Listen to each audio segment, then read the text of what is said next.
I mean, like a month. Maybe a month. I try and hit it up You do it really, once a really month. good. I I know. start missing you if you don't come in. Well, and not a ton changes over time. I just think that I was thinking this on the way over here, how much I appreciate the venue of coming and talking about housing affordability here, like we talk about on our social media and emails, when we're out in the community. And so, like, just this is another way for us to keep the talk about housing in the forefront, because it's a challenge, and we like to just not think about it. Let's think about easier things than that. So anyhow, just appreciate being here. Well, you've been working on it for 20 years or something like that. I know. It's been forever, so I know we're gonna figure it out. Yeah. Sometimes I think, like, why aren't we further along in trying to figure out some solutions for folks who are really, really challenged in their housing situation. Yeah. And then other times I'm like very excited that the collective we have come this far.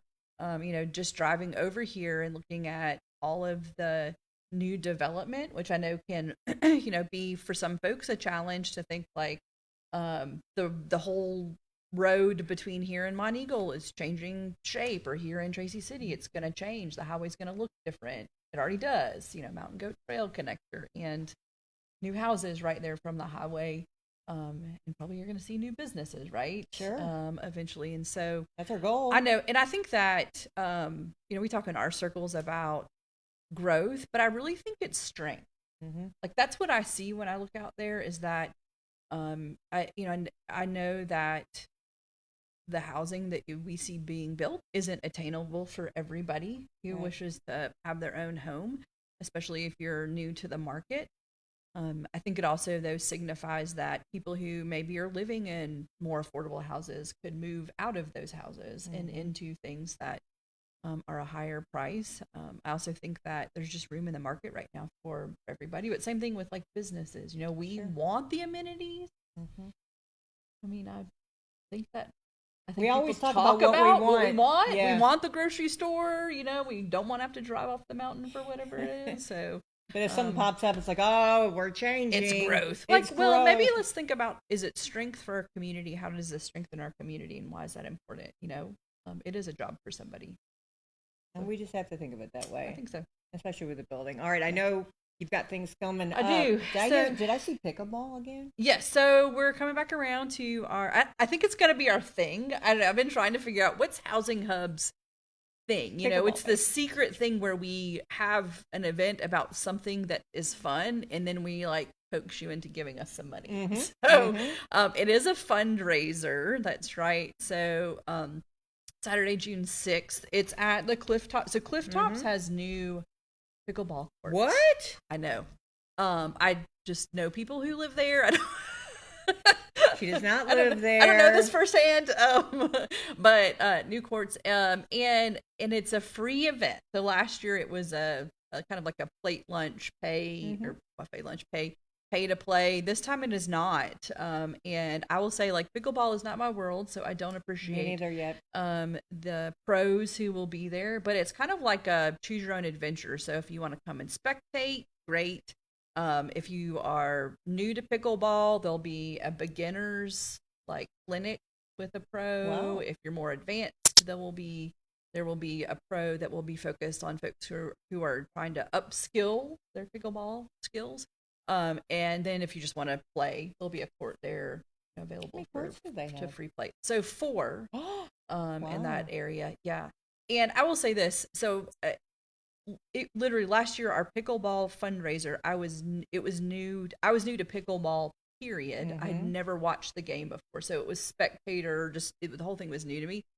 I have not had as much fun as I had watching pickleball. And I get it, it's the people, but man, those players, they're competitive. I mean, it's like competitive and jovial, and I had so much fun watching them play. And I guess that's probably, like, I'm not a true athlete, but because I'm like, oh, I'm not looking at that play was so good or whatever. I really just enjoyed watching folks play.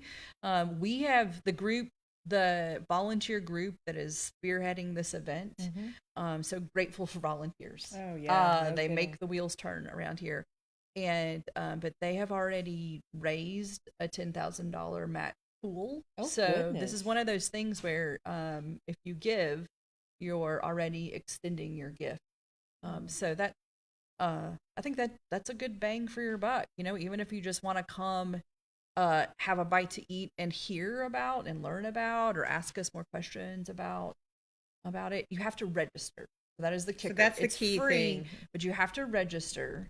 Registration link is Facebook. It's at our website. We'll be circulating it on social media as well. You'll probably see some flyers around town too. Good, So, yay. so it is a registration kind of event.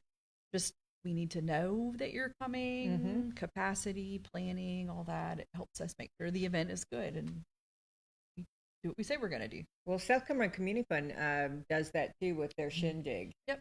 Down at the caverns. Free, but we need you to register. Let them know that you're coming. Yay. So yeah. So, but just like I said, I don't know that is their second annual pickleball event. Maybe pickleball will be 67 years Housing Hub's thing. I'm trying to figure that out. What's your thing that grabs maybe a different audience that Sure. Housing and pickleball. I think that's kind of unique.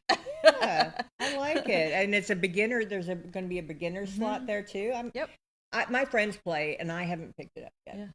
But you can take it anywhere. You can take your little pickleball things wherever you travel to. And probably find people to play with wherever you travel to. I hear the pickleball verse, the universe of pickleball is very extensive.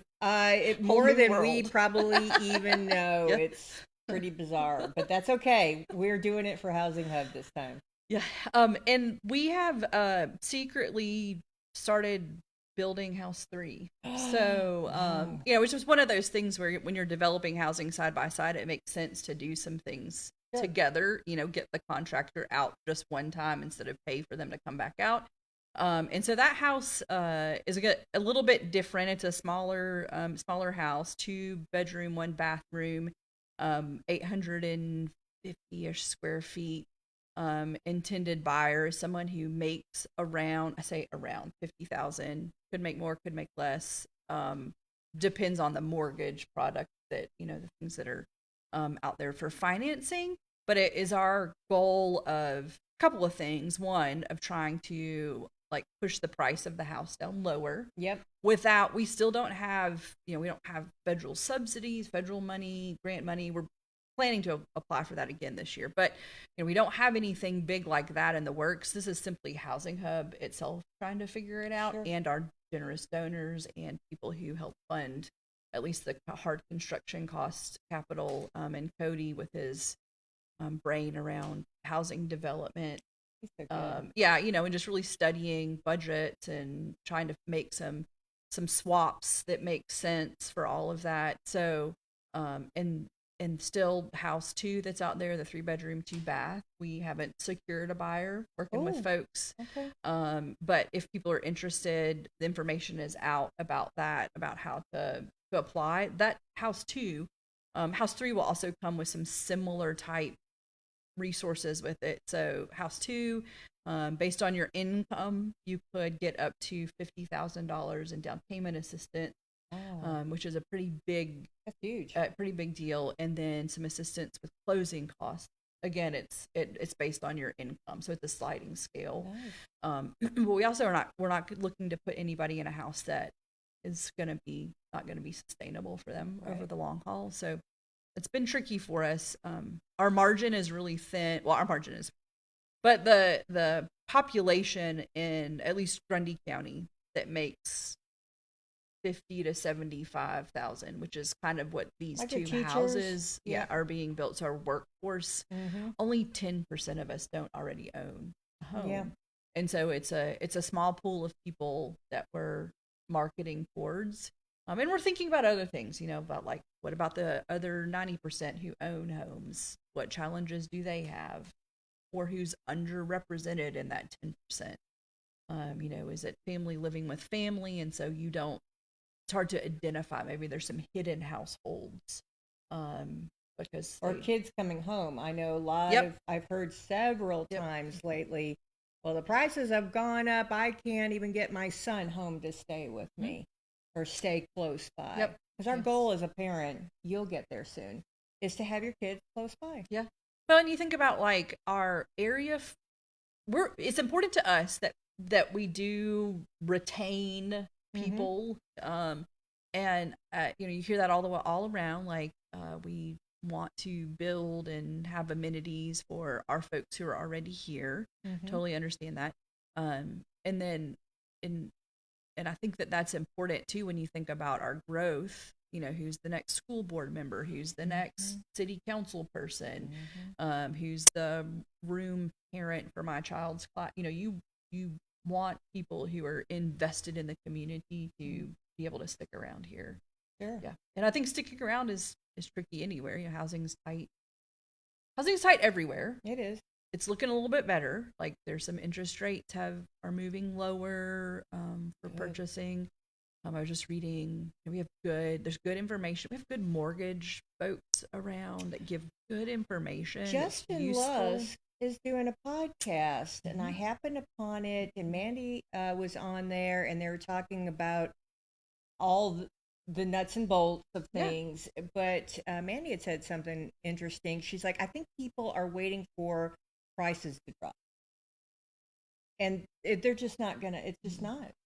No, and I think that, it has to do with a lot of things. I'm not a market economist, market analyst, but from what I hear from people who are smarter than me, it has to do with supply and demand. And until our supply meets our demand, you're got like the prices, maybe they'll come down, maybe not. Maybe this is the new normal or anytime soon, and so I think it's more of our wages haven't kept up with the cost of housing. So, and we don't want our houses to lose value. We don't want housing to, we don't want to lose the equity that we've gained in living in and owning. And so, it's all a very tricky thing. So, but I do, there are some new things about how our what's going to contribute towards credit scores, which probably will include rent, utility payments, that sort of thing.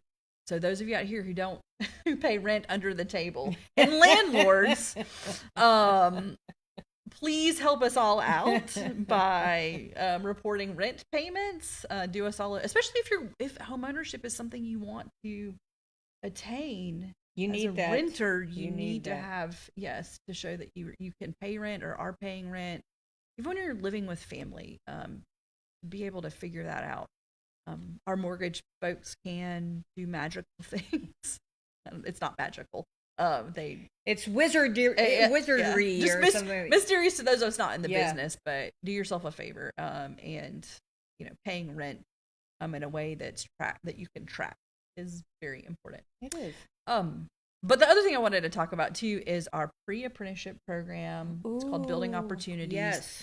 We have launched that or made a solid announcement about it. This has been in the works for a while because we were trying to put together grant funding to run the program. When you're starting something new and you don't know how it will fit or how it will work, taking a big chunk of our income to dedicate towards it was difficult. We we have money in the game as well, so to say. But that pre-apprenticeship program the 12 weeks of paid pre-apprenticeship starts in August. But we're currently recruiting. So we're thinking about, we're targeting 18 to 24-year-olds. Below 18, we'll talk about it. It does mean something it has other implications for us, but we're trying to target 18 to 24. Yes, thinking of folks who are graduating high school right now, or people who have recently graduated, maybe we're interested in residential construction or just the construction trades, but not enough that TCAT didn't seem to be the direction or likely or an option, or just unsure of how to figure it all out. Well, 18, I changed my majors 3 times. Yep. So this is a place where you can get some experience. We've got you'll learn a curriculum in the 12 weeks. You'll be paid $15 an hour, 36 hours a week. You'll learn a curriculum that you then finish the 12 weeks with a certificate. It's called PAC. All of the construction people probably know pre-apprenticeship construction I don't know what the last one is. And then, so it's one day in the classroom. So if you're worried about, hey, I didn't go to school because the classroom wasn't for me, it's one day in the classroom, 3 days on the job, Nice. on a construction site, and splitting time between Mountaintop projects and Housing Hub House 3, which is why we needed to go ahead and get started with House 3, because it braids together Sure. home buying, pre-apprenticeship program, and then housing coaching. And so 3 days on site. And then I'm thinking, like, for folks too that are rooted in their community, I hope this pre-apprenticeship program isn't just learning, but it also brings a sense of connection to place and community, and a way to give back to your community while being paid for it. Nice.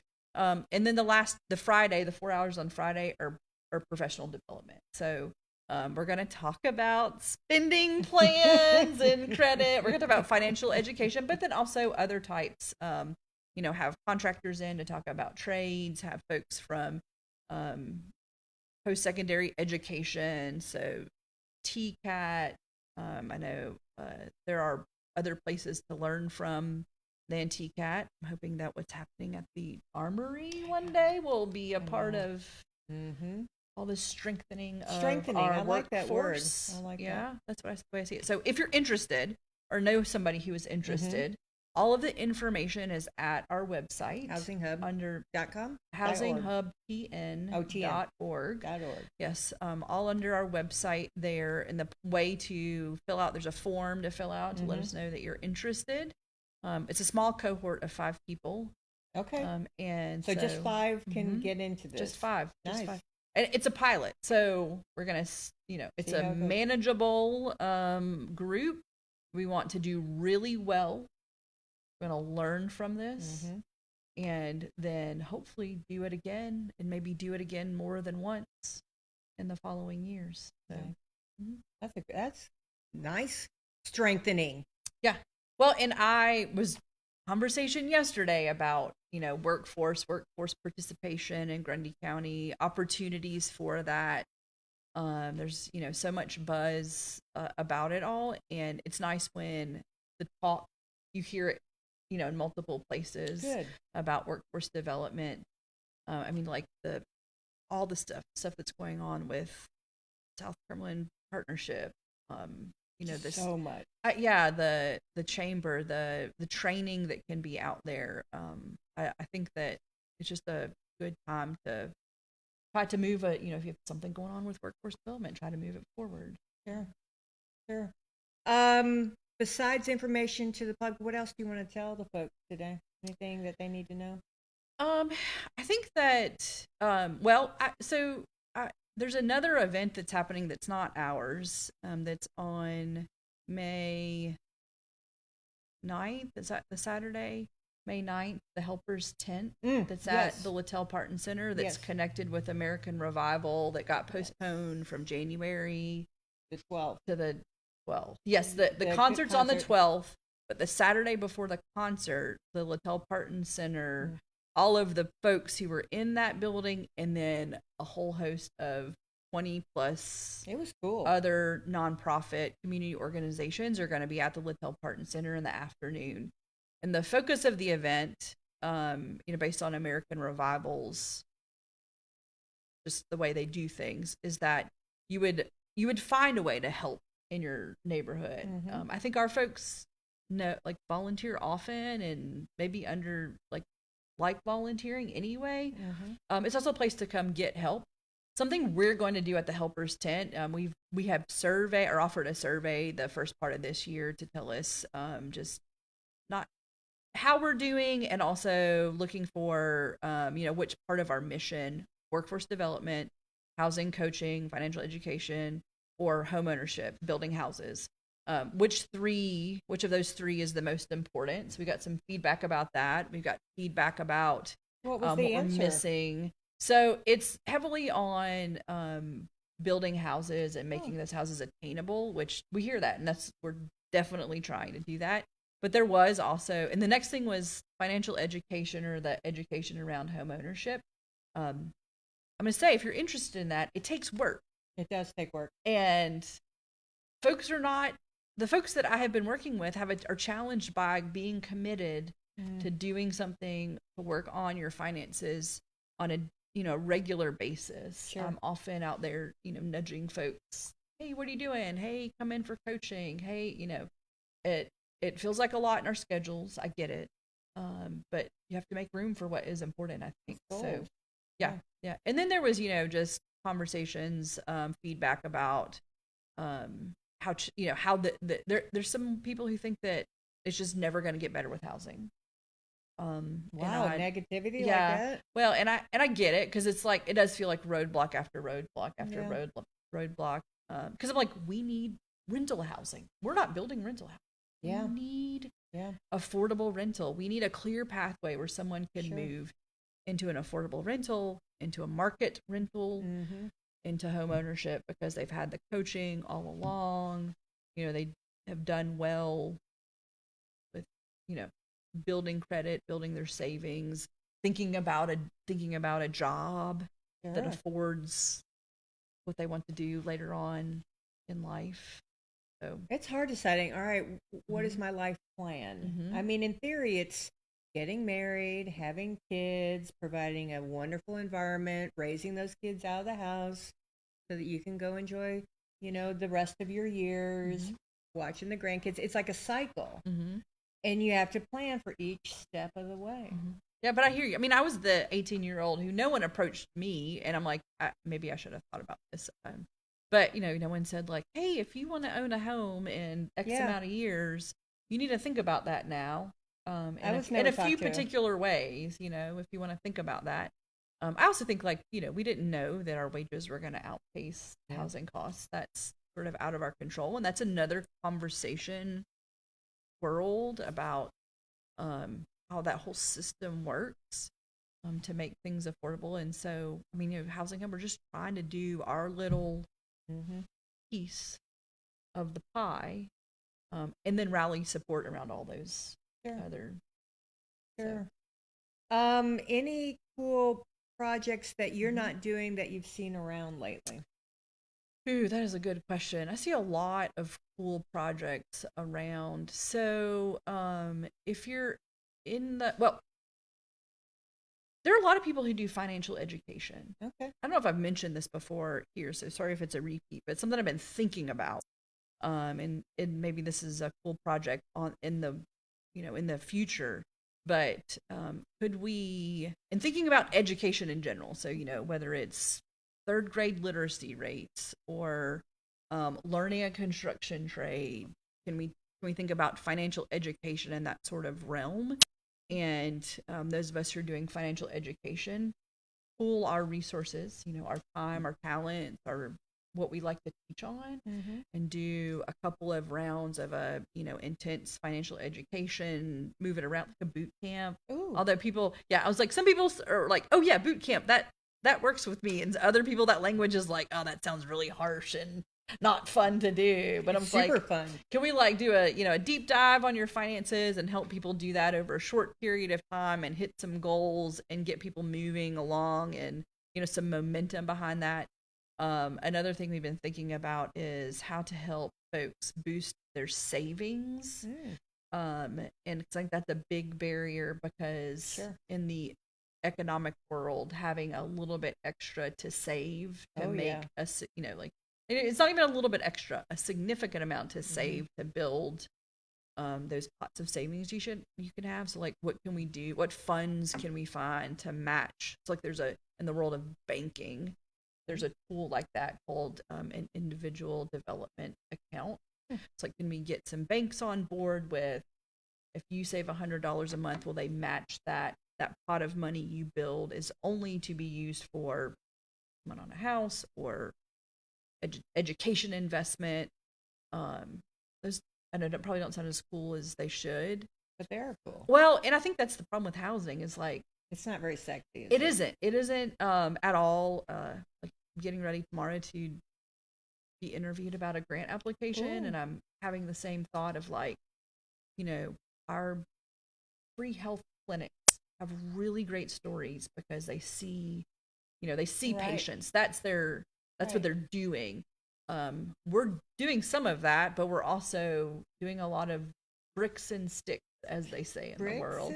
And bricks and sticks don't have stories in the same sort of way.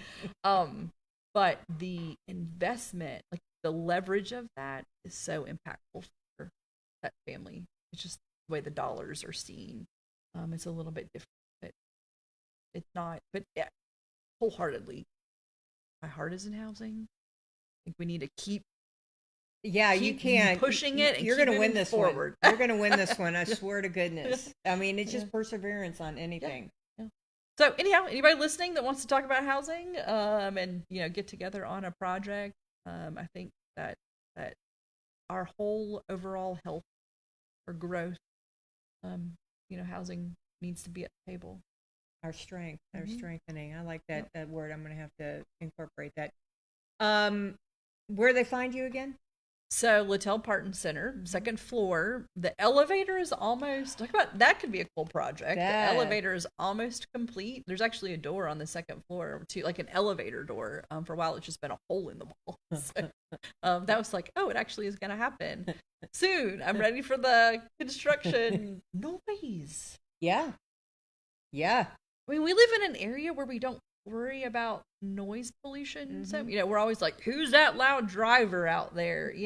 That one loud vehicle you hear every, third day. That Mustang is going to be the death of me. Yeah. And like, when you live in a city, it's constant light and noise. And here it's not that way. So that construction noise, I'm like, I've become sensitive to these like, things. What's that? I can't hear. Yeah. So, that's a cool project when it finally becomes complete. And I hear the stage floor is in. I am super excited by that performing arts area. And there's I'll say this cool project. So next door to me, Belinda Morgan with Belinda was on recently. Communities Coalition, and then Katie Morgan, who's amazing, professor at University of the South, but also has been doing she has a community development background.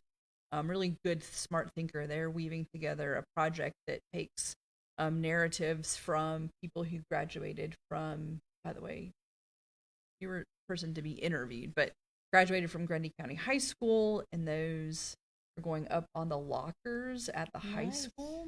Sorry, not my project, their project. I can't wait for it to happen.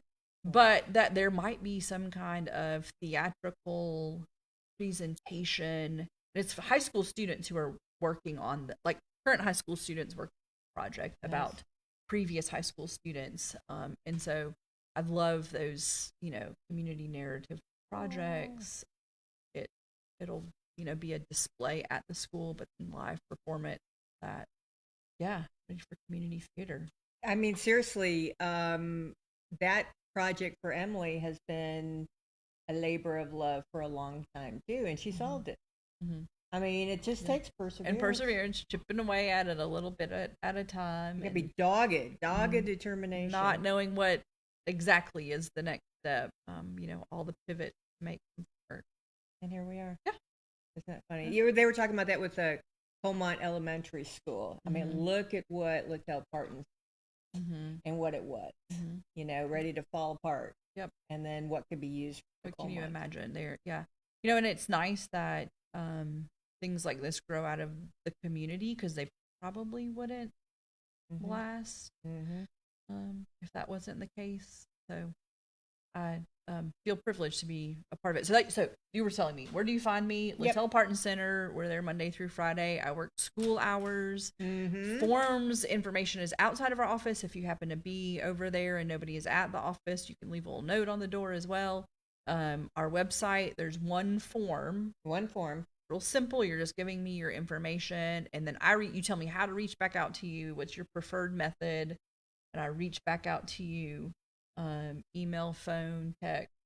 Are you on the first floor or the second floor? Pigeon. We're on the second floor. Okay. So when you come in, you go up the stairs, and we're kind of the middle of the hallway. We're across from that classroom, so we're in between the person that helps with Medicare, and then Belinda, the Grundy Safe Communities Coalition work. Yeah. We're in between there. And the synergy that happens there is great too. Yeah.